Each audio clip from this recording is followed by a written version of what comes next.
Okay, here we go. We got a great playoff. Michigan, TCU in the Fiesta Bowl. Ohio State, Georgia in the Peach Bowl. How's it going to play out? Well, I thought today would be a great day to just show you what makes these teams tick a little bit. So let's start with the Fiesta Bowl. TCU and Michigan. Michigan's second straight appearance in the college football playoff.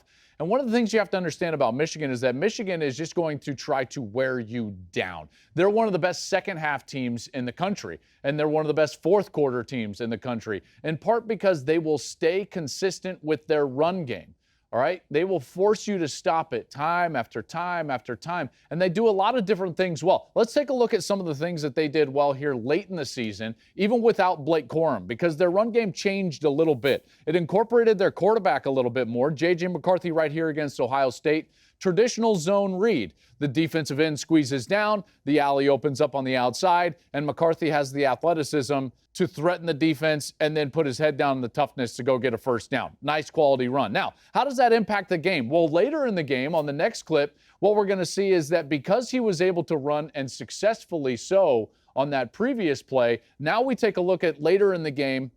Ohio State has to get a stop. It's 3rd and 3 late in the game. Look at all these guys up next to the line of scrimmage. So they're going to send a pressure. Well, when you do that against zone read, you got to have one guy for the running back and one guy for the quarterback. The problem is here, the safety, Lathan Ransom, he gets a little confused, and because of the ability of the quarterback to run, he pauses just a little bit. Now the running back, who's his responsibility, has a lane. He pops it open, and there's nobody left, and it's gone for Michigan. So that's a way that without Blake Corum, they've been able to open up some seams for Donovan Edwards. Now, it's not just in the zone read. They will stay traditional. In the next clip here in the Big Ten championship game, what you're going to see is that they're producing extra gaps and defenders and making one guy come up on the outside to block. So now they've got 3 tight ends out here on the outside. All 3 of these guys. Now, if you swing around from the back, you're going to see what they're going to run. This is called duo. That means double teams everywhere. Guard and center, double team. Tackle and tight end, double team. Tight end and tight end, double team. Those double teams are going to work back to the 3 linebackers. So you've got everyone accounted for except the corner on the outside. That's Edwards' responsibility. So now he gives one move to the outside, and if that guy misses the tackle like that, boom, it's gone. So that's more of the traditional Michigan run game, right? It's something that they're going to get in there. They're going to have extra tight ends. It's going to be difficult to stop. And that's what TCU is going to have to stop. Okay. Let's talk a little bit about the way Michigan is built on the defensive side. Let's take a look at what the Wolverines are on the defensive side. I've talked a lot about their architecture. It starts with a run wall. The run wall is the 3 defensive linemen in traditional look against that personnel. Then they want hard edges with those stand-up players and hybrid-style players at linebacker and good coverage on the outside. Okay, so that's against normal personnel. So it's going to be kind of a traditional 3-4. You see the handoff there, and they just get a nice, easy stop. Now, what happens if the opposition goes to more of a passing personnel, like 11 personnel, 1 tight end, 1 back? Well, let's take a look how Michigan adjusts. What they're going to do is they're going to go into their nickel defense. What they do is they take one of the linemen out, so now their run wall is 2 defenders. They still have the hard edges, the stand-up defenders. They still have the 2 hybrid players at linebacker, but now they've got 5 defensive backs. So they put more speed on the field and more ability to cover, and yet they still feel like they have a good identity up front to stop the run with that run wall, those heavy defensive tackles. But then they can also get aggressive, okay? So that's base defense. Well, how are they going to attack you as a defense? Well, let's take a look at the next clip here. This one's also against Penn State. Now you've got a 3rd and 4, and what you're going to do is they're going to send more guys than Penn State can block. They've got 7 guys up near the line of scrimmage. There's only 6 guys in protection. So when Michigan comes on the blitz, all of a sudden now the quarterback is going to have a free rusher right in his face, even if there's 2 guys that fall out of that defensive front.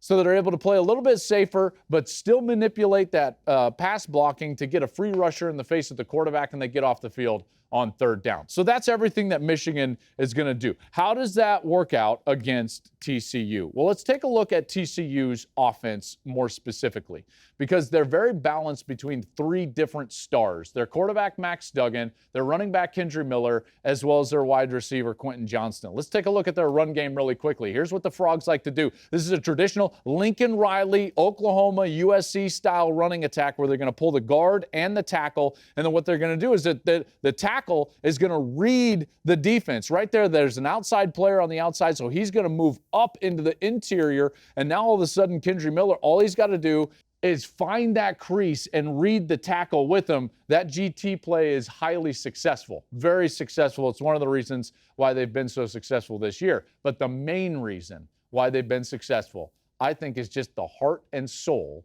of their team, and that's their quarterback, Max Duggan.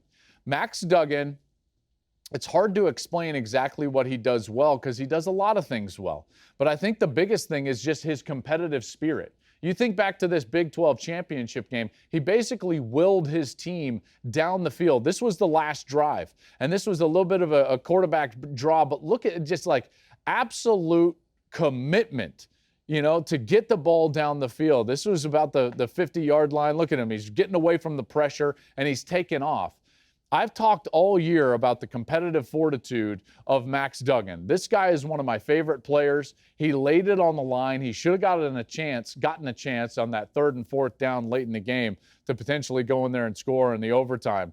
I love this guy. I think this is a great matchup. He's going to lay it on the line, and there's one thing that I do know about TCU. They will not lay down late.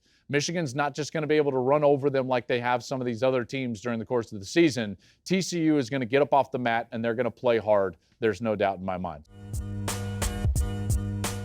Hey, thanks for watching. If you enjoy that clip, make sure you click subscribe somewhere down here.